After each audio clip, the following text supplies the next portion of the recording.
I want to represent like the new age, if you will, Buddha in terms of like bringing happiness, bringing positivity, and it doesn't need to be wrapped up in this package that we're told that we have to be. Right. You know, I could wear my Ralph Lauren sweater to a yoga thing, you know, with my Nike yoga pants for whatever reason, you know, and that's just, and I think that there's, like you said, there's a market for that.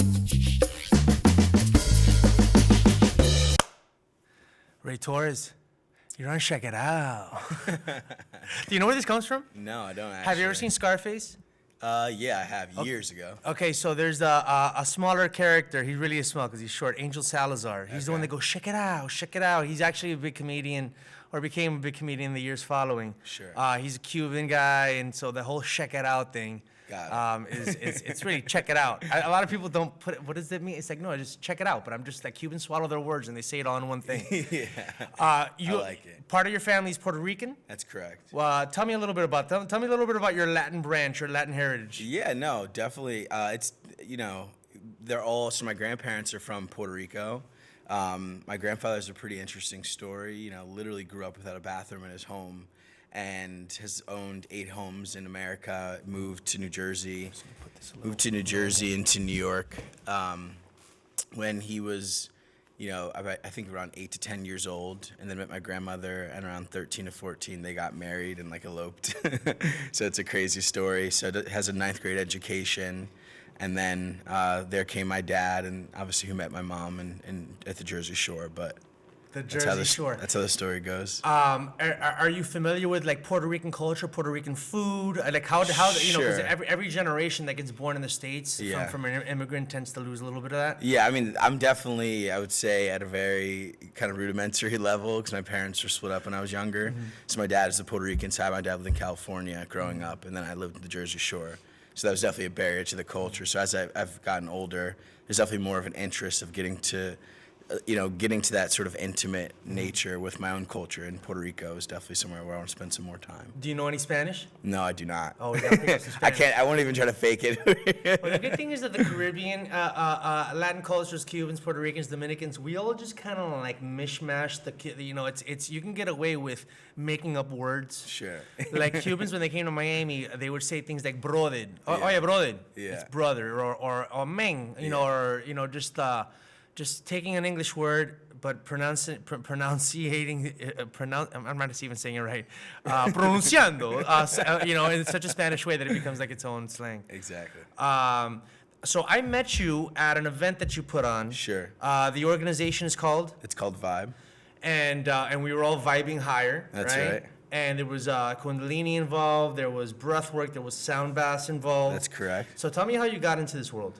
Yeah, so, you know, it's been an interesting journey. It really came about from sort of just taking on, I would say, a lot younger, you know, from a career perspective. So I was kind of punching above my weight class, so to speak. I started working on Wall Street. And when you look at it, right, in my head, I'm like, oh, I want to keep moving up. But there comes a time where there's a maturity gap. So even if you can do the skill set, it doesn't mean necessarily you have the maturity. So I kind of came to a space in my career where I think there was a misgap, right? I was assistant vice president. I was taking on all these sophisticated clients. I'd just moved to California, went through a breakup, like all these new sort of transformational changes in my life at the same time. And they say that the brain really doesn't develop until the mid-20s. Right, so if you take a look at the trajectory, it's like I had these massive changes, a breakup, a big career jump, moving to a new place, back to California where I was born, you know, to build a closer relationship with my dad. And at the same time, I just had a lot going on, you know, mentally. So I started going to a therapist, and she's like, Ray, you need to meditate. And she said all of her clients never listened, but I started using the app Headspace. And that's really where it all started. So it came out of trauma, if you will, but it really has created such a passion to show folks like what I've learned through these practices. Well, and just getting to know you know a lot about some of these practices. You even taught some of the Kundalini in a very cool way at the event that I was at with you. Thank you. So you seem to be getting into like the graduate course of like this kind of like spiritual movement, you know, with all that. Sure. But you're getting into it because, and it's cool to hear that a psychologist, referred you to these practices, because a lot of them might shy away from that, and things like the word spiritual and that kind of stuff. But were you aware of things? I mean, had you ever done yoga before that? Did you understand what meditation was? Were you exposed to any of that? No, I made fun of it, honestly. Like, I had a colleague that's actually advisor to Vibe, the present day. She's 17 years on Wall Street, recently left the street and going more holistic as well. She said to me, like, in a hallway when I was like kind of going through a lot, she's like, "Well, you need to start meditating." And I was like, "That's a joke. Like, what is that gonna do?" So that's kind of the big joke now. So, and I think we like to put things in boxes, right? People like to say spiritual, but it could be energetic journey, it could be wellness journey, right? I think it's different depending on, and I think we're quick to say, X, Y, and Z. Right. But I think there's multiple aspects of it where it's hard to just be like, it's spiritual, it's wellness. And these are placeholder terms, to be honest with you, and you can be very agnostic and still for sure do something that I would label spiritual, but you might not. So I mean, it's sometimes it gets into semantics, but you mentioned the word holistic. Exactly. Healing is a part of it. Just self-realization. That's right. Developing. You don't have to go into the spiritual, but it's there. It's within reach. No, 100%. It's within reach. How were you exposed to Kundalini? Because we come, I've sent you a couple of things that I've done covering the work that they've done at Rama, which is a very unique place and has a very unique story. Bumpy road to their story, and they'll acknowledge that. But how did you get exposed to Kundalini, and how did you get exposed to Rama? Was it one and the same, or did you go from one and then discover Rama? Yes, I mean, I guess this is where we can get spiritual, Yeah. right? It's interesting because, like, this stuff kind of hits you on the head if it's meant to you. Like there's folks at Rama that'll say, like, in previous lineages, and past lives, you've placed the practice, like, on this timeline, right? So you can go super esoteric and go that thought process, but I think it's also just very interesting how it's like I was in the Mystical Journey bookstore with my close friend Joel, and we got just crystals, like we were making fun of it, kind of, to be honest. And he was like asking the lady, like, "Oh, do you have anything on Kundalini?" And that was the first time I heard that. So I was like, "Oh, like, what's that?" Little did I know it'd be like this transformative, trajectory.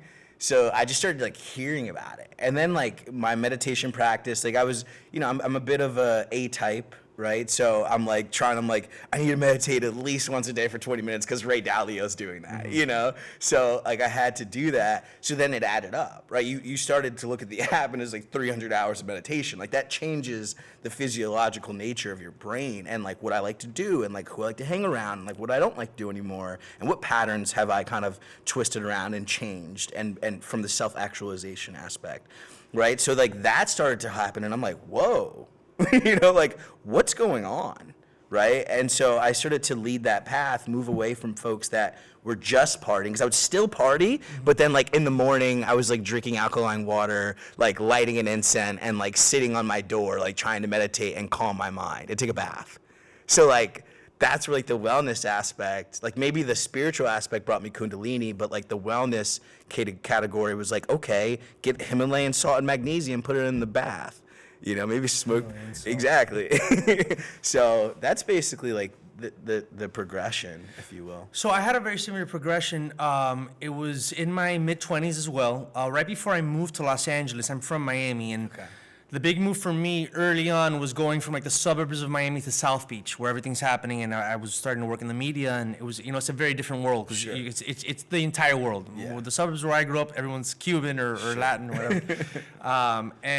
I had some back issues, and then there was the gym that I went to, which was a very weightlifting gym, had a studio upstairs where they would have yoga classes. Sure. And I had the same kind of attitude of some of this wishy-washy stuff, astrology, yoga, it's all this, this kind of I didn't hate on it, and I'd like being around it and exposed to it, but I wasn't buying into it. But I figured, the yoga, the stretching would help my back. Yeah. Now, this yoga class, even though it was in Miami, where it doesn't have a lot of the spiritual scene and all this kind of stuff, you would figure would just be kind of like a gym yoga class. No.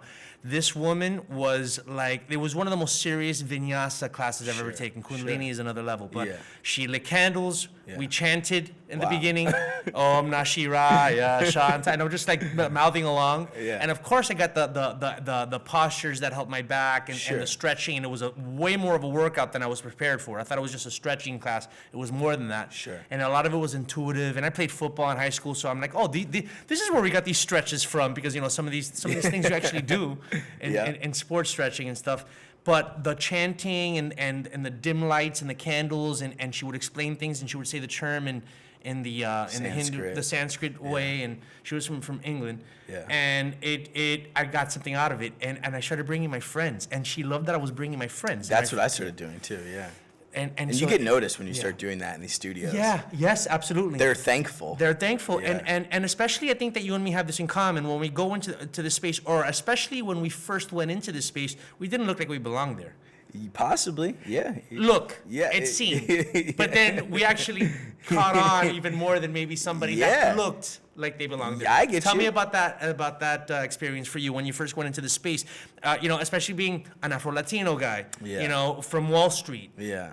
That's not what you picture when you picture a Kundalini class. You picture like all these like white Californian types, just all ethereal and hippie-like. Yeah. I mean, but to put the question back on you, would you expect an Afro-Latino to be on Wall Street? So you already had that experience of not necessarily being the typical. So I kind of, the spaces that I feel like that I've grown up in, I never really fit in. But that's like, it's not just whites. Right, it's blacks. Because if you I would say with black folks, like some light skin, light eyes, and articulate, they'd be like, oh, you know what I mean? He's not one of us, right? So it's like, because I'm kind of in the middle, I experience it a lot. And then you have the Wall Street bit, so then it's like, I'll interact with family, and they're like, oh, well, you're educated, right? So it's like everywhere that I've turned in my life, it's like, I don't really necessarily belong. So you develop a muscle, right? So it's like, it's the same shit. You know what I mean? I'm going into yoga classes, all white folks. It's all good. I got the Nike yoga line on, it smelled good. I got my crystals, well, I belong more than totally. Well, I told you after the class, or the last time we talked, that I love that you did you were teaching the, Kundalini class per se, and you taught some postures that I hadn't seen, or some practices that I hadn't done.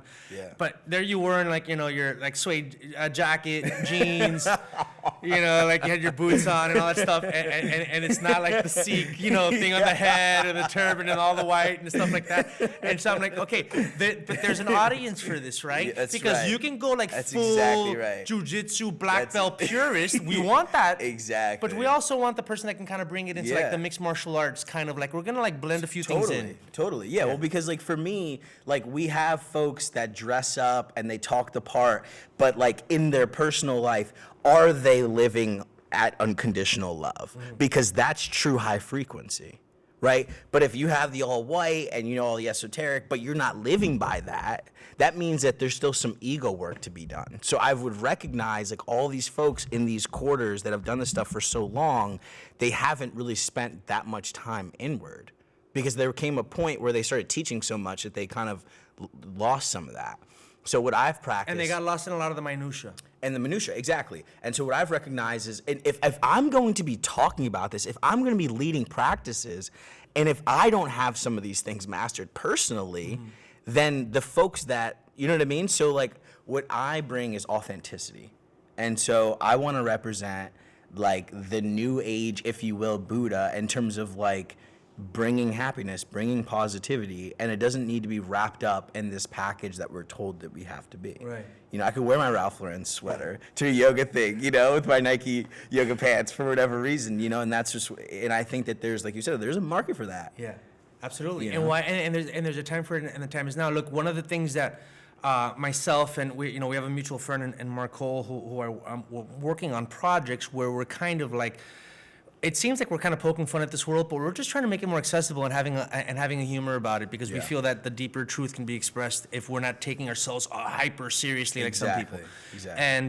And so there is a movement, I think, of people kind of coming into the space, and some of the purists might be like, oh, you know. Yeah. But is this not for if not everybody, is this not for more people? Then this is the way to go about it. Totally. So now going back to the Kundalini thing, because I think it's starting to get on people's radar, and there is a lot of, like, you know, they call it technology, and it's a little bit more advanced than like the regular stretching postures of vinyasa. Yeah. When did you start like really getting into the practice, and how much do you use it in your day to day? Because I'm not disciplined enough. You reminded me the other day, because I told you that I had like an outburst with a friend, and I didn't act the way I wanted to, and I got a little we all drunk, have that, by the way. And you said, you know, you gotta do some breath work and meditate and center yourself like before you go out. And I've been doing that. I'm like, all right, let me just center myself now, so in case like something triggers me later, I'm not. When did you start putting this into your like daily practice? Oh yeah, and just to also answer back to your own question, I was in Love Yoga one day in Venice, and a friend, like that's now a friend, was just in there, and she must have heard something about like my journey. I'm like, oh, I'm doing yoga now, and she was like, oh, if you ever want to try like the culty stuff, like Kundalini, and I was like, oh, that sounds kind of weird, you know. And then I like just did my own research, and then like, you know, somewhere around New Year's, I fell into like going to like a Kundalini class, and there's just something that told me that I was meant to be there. Like there was something like powerful, and so I try to do 30 minutes of breath work before sunrise, because I realized, like, through what I was doing previously on Wall Street, like getting up and checking emails and stuff at 6, 7 a.m., it's draining to wake up every day to do that. So like now I take longer times, I'll journal, I'll meditate, I'll do some yoga, I'll clean up my home, you know, like I'll ground at home, I'll ground outside. And then by the time I get to like some work and some team meetings and some client meetings, like I'm buzzing. You know what I mean? Like I'm ready to go. I close the deal. I have a good date. like it's all snowballs, and that's really the crux. Let's get back to the Wall Street thing, because you know, so when you got into that job or that career, I'm assuming after school, in your early to mid 20s, right? You were gung ho about it, right? Like this was gonna be your thing. You're gonna be a successful Wall Street shaker and baker. Yeah. and then like you alluded to a little before, but take us more through the process of where you like something snapped in you and said, this is not what I want to be doing, and why is it that this is not what you want to be doing? Yeah, I mean, I think that the smart folks in Wall Street, they jump into it, they gain a knowledge base, a Rolodex, resources, whether it be financial or contacts, and then they do something with it, right? So in my head, I was never really gonna be a forever type person. I think people thought that. I think they saw that like, oh, he's killing it, like he's natural at it, so he's always gonna be here. So we're gonna, at times, and these little things that might not seem a lot to certain people, but it meant a lot to me, folks would just drop the ball a bit to some level. Right? And like it's like sort of what people talk about with the Gen Zs and millennials, like there's more of an empathy aspect, right? But like I feel like certain generations within that industry in particular, they're just used to like, you gotta sit in the seat for 30 years, earn your stripes, and then you'll get X, Y, and Z. But you could still like be bringing in, you know, X amount of money and still not be held in the same regard as someone else because of the tenure and stuff. And in my head, I'm like, there was just a mismatch for me, a misalignment, because that works for certain people, it just didn't work for me.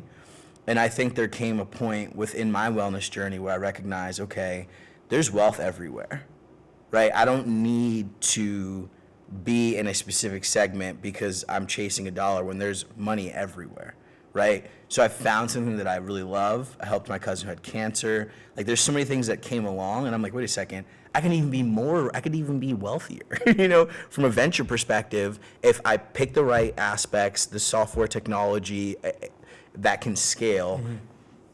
To me, it was a no-brainer. Like, yeah, it's a risk, but I could always get another job. But to me, if I structured it properly, I think that I could provide long-term fruitful future for me. So let's talk about that. So it's called Vibe, just Correct, Vibe. correct. Right? And you started off with this event that I attended where you offered a cacao ceremony with a genuine Mayan descendant who practices, a lot of these ceremonial stuff. What's his name? Jose? Jose, correct. Amazing. Muniz, Sound baths and all that. You had vendors there and all that stuff. So I know that you are in the process of talking to venture capitalists about this. Like, Correct. So this is definitely happening. And Correct. the fact that you already have the brand already made and you're already having events, like the train has left the station. That's right. I don't know how much you can give away, but do you want to just give a little bit more about what you're planning in the next couple of years? Yeah. So certain things are NDA oriented, right? But in general, it's a digital physical ecosystem designed to bring Eastern holistic practices through modern technology, right? So think about like the traditional yoga class. Like in my mind, every yoga class should have crystals and sound bowls, right? Because I think it kind of brings about the whole experience properly, right? You get the flow, you get the heat, and then you get the rejuvenation, right? Like, and elevation of that rejuvenation through the crystals, right? So what we're bringing long-term or short-term is these vibe sessions. So similar to what we've had at the Verth Vibe, where we interweave these Eastern modalities. So for example, instead of just doing a sound bath, we might have a sound bath with acupuncture, right? Where the acupuncture pricks are in the meridians, right? So it's sort of. Oh, I'm down for that, dude. Exactly. So think about how we're taking it that next step, right? And so we're gonna do roughly 20 sessions. They're gonna be different. One might be on a catamaran in the middle of the ocean, with 40 people, and we're doing breath work with crystals and wellness vendors. Another one might be on a farm in Malibu, right? For example, with some palm trees, with different modalities. So we're gonna do that, get to know our customer, gain customer feedback. Year 1 to 2, we're bringing AI app in the wellness space. Won't get too much into it, but it's going to involve Ayurveda and personalization, to one's journey from a wellness perspective. And we'll have a wellness studio where we'll have memberships, different tiered memberships, and then eventually expand different wellness studios and retreat centers as we gain a following from a digital perspective. And these in-person sessions, we'll be able to build sort of these brick and mortar stores as we gain more investment. Yeah, awesome. I mean, I think you're off to a good start, and I wish you luck, and I can't wait to see the process since I'm already kind of like following your process, and Thank you. I'll get to say I'm one of those guys that was there at the beginning when He it was just was. launching. Very cool. You mentioned Ayurveda. I love these different things that I've been exposed to. That's another one that I'm trying to get the grasp of a little bit more for my own health. Yeah. What do you know about Ayurveda? How can you explain what Ayurveda is and where it lies in the lexicon of these Eastern modalities? Yeah, I mean, some folks will say that it comes from really ancient India to some level. There's some debate on where all this stuff comes from. But so like an ancient Indian medicinal practice, self-healing practice, if you will, right? That the core crux of it is using holistic practices like yoga, color therapy, gem therapy, nutritional balancing of yourself, your body constitution, the seasons. So at top level, it delineates, okay, these are the 3, what they call doshas or body constitutions, but that's really categories, right? So let's say there's a body type category 1, category 2, category 3. Those different body types should be having different foods if they live in New Jersey versus California, right? Because of the climate and because of their category, right? So it's really a way to hone in on who you are as an individual, how to feed yourself properly, what modalities are going to help balance your nervous system so you can remain in flow state, right? So it's much deeper than that, but it's really a personalization feature where you can bring in Eastern holistic practices, whether that be diet or physical or even spiritual to some level is a part of it. So it's really a holistic system, if you will, to live in flow state. Give us an example of what some people should be eating. I'm trying to let me get some free Ayurvedic advice here. I know that I'm a combination of Pitta, Vata, so there's 3, right? Kapha, which is more earth, earth and water, Pitta, which is fire, Vata, which is air. I know I'm a combination of Vata, Pitta. What should I be eating a little bit more, if you know off the top of I don't know off the top of your head, to be honest with you. But I've learned some interesting things, right? I've learned that a lot of folks stay away from milk. But my acupuncturist said that unpasteurized milk is actually really healthy for you because it actually still maintains the probiotics from the milk of the cow, which is what people drink kombucha for, because that's what cleans out your digestive system. They call it Agni within Ayurveda. So that's an interesting tip that I started drinking unpasteurized milk with my protein shakes. And I definitely have noticed like a. Where can you get the unpasteurized milk? Do they Erewhon, of course. Okay, of course. He has high taste in food and where he shops. You know that at Erewhon now, I don't know if I told you this, but there's an event a friend of mine actually puts on, Christina Weber. I don't know if they're still doing it, but it's called, just recently, Shop and Shag Mondays, where basically singles go to the Venice Erewhon and they shop for food, but it's like a dating like scene. That's actually incredible. I need to do that. You are the perfect guy for this, because you are totally like me. I can see you totally like, with a basket of fucking food in your hand, just going up to a girl and starting a conversation and being like, yes, this is how it's done, like, Well, so I used to make a joke because like I would shop at Whole Foods a little bit more than I do now. And the Whole Foods in Venice, just the talent is unbelievable. So we would make the talent. You mean the people working there, or the people that shop there? People shop there. Like I always make a joke. I'm like, I've met my wife like 20 times in there. That's hilarious. So that's a good idea. Erewhon and are you a vegetarian or a vegan? No, vegetarian forward. Yeah. Yeah. So I mostly eat vegetable orient meals. That's where I've gotten to like. Like a balance. I definitely don't like anything now that's either not organic or factory farmed meat, but like free range chicken, the Happy Eggs or whatever brand, free range chickens, you can see that the egg is more thicker, it's more orangey. And there's a noticeable difference. There's a noticeable difference, and when I eat less meat, but when I do eat meat, it's I try to get the right organic, grass fed, all this stuff, free range, whatever, and you notice it. Totally. I had to get regular, yeah. I ate like regular Jenny O, not to bash a brand that maybe would sponsor us here, but it probably won't. So, like regular, there was like a shortage of like ground turkey a few weeks ago, and I just had to get like the regular, like the tube. Yeah. It was just wow, it's a completely different. So it's definitely. It's crazy that we grew up on this stuff though. Dude, that's the wild rationalization, because I even feel like my brain clarity present day, like I've never experienced this type of brain clarity, which is very interesting. Well, so I'm I like, grew was up it on the diet? Yeah, I grew up. I mean, my parents were good, but they really screwed up on the diet. Like, the best food that I got was like home cooked like Cuban food, which is basically like a breaded chicken steak or like a steak or like ground beef picadillo with rice and beans. That was the healthiest thing, because if it wasn't that, it was frozen chicken nuggets, Kraft macaroni and cheese, Little Debbie cupcake things. You know what I'm saying? Like, I get it.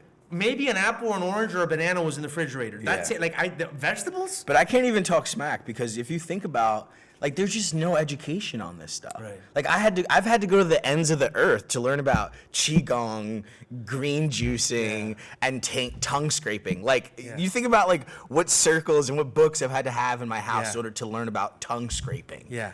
You know what I mean? And so that's one of the reasons why I want to bring a digital capability to what we're bringing, because there's just little things like that, like scraping the bacteria off before you brush your teeth. Oh, so you do it before you brush your teeth? Before I brush my teeth. Okay. I mean, sometimes I'll do it after, but like just in general, before you do all of this, floss, brush your teeth, tongue scrape, before you drink water. Because the thought process is you're taking off all the bacteria, and then you can drink and swallow the water, so that you're not swallowing the bacteria from the night before. So that in and of itself, like if I don't do that, if like I'm hungover and I'm like, I need some water, like I can literally feel a difference in how the water goes down versus doing that routine. Good. I'm gonna be doing that. Yeah. Damn, skip it. Is there a creative side to you, or is the business that you're starting with all this the connecting and I do like the digital aspect, because you're giving people who might not have this holistic education, but are like urban people are technically savvy. They can handle a phone and apps and stuff to feed this to them that way is the perfect way to do it. But is there a creative side to you, or is this the creative side to you? Yeah, I would say working in the financial services aspect, like there's not a lot of creativity that's done. But as I started to meditate more, like for example, the logo that we created, I accidentally came up with it on an iPad. I don't draw.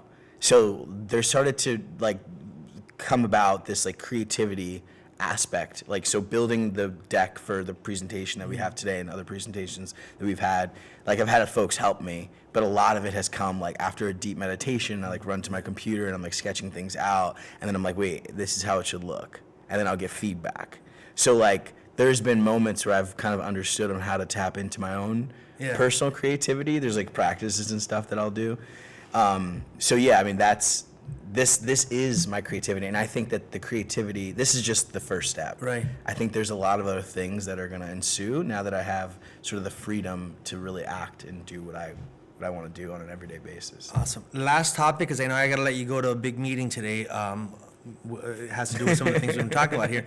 Thank you. You have the Latin lover vibe. Yeah. So tell me about your love life, because you gave me some good advice. Even though you're younger than me, you gave me some good advice last week, and I took it to heart, you know. And I don't just take advice from anybody or let things resonate with me so easily sometimes. And as I get older, so what are you as a lover? Who's the right woman, and when is she gonna come into your life? Oh boy, this is gonna cause. Yes.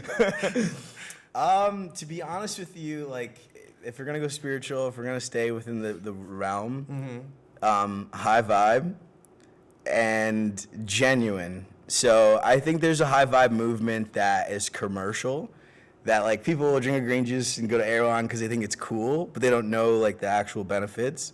So I want someone who's doing all of this stuff genuinely and gives unconditionally. You know, of course, there's always things. From a material perspective, it's like, oh, I want X, Y, and Z. But at the end of the day, I recognize that if someone at their core isn't genuine, doesn't give unconditionally, there's probably, like, we're probably not going to get along long term. Good. So. Well, then she wasn't right for you anyway. Ray Torres, I see big things for Vibe, for yourself, for the world. If we can put some of this stuff out there and, have people be able to, like, learn about Ayurveda on their phone.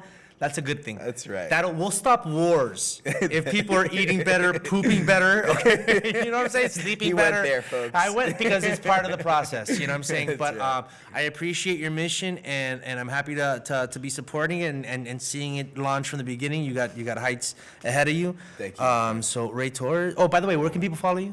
They can follow me at thevibe_guy at Instagram. And eventually increasemyvibe.com as well. All right, Ray Torres, you've been on Checkitow. Perfect.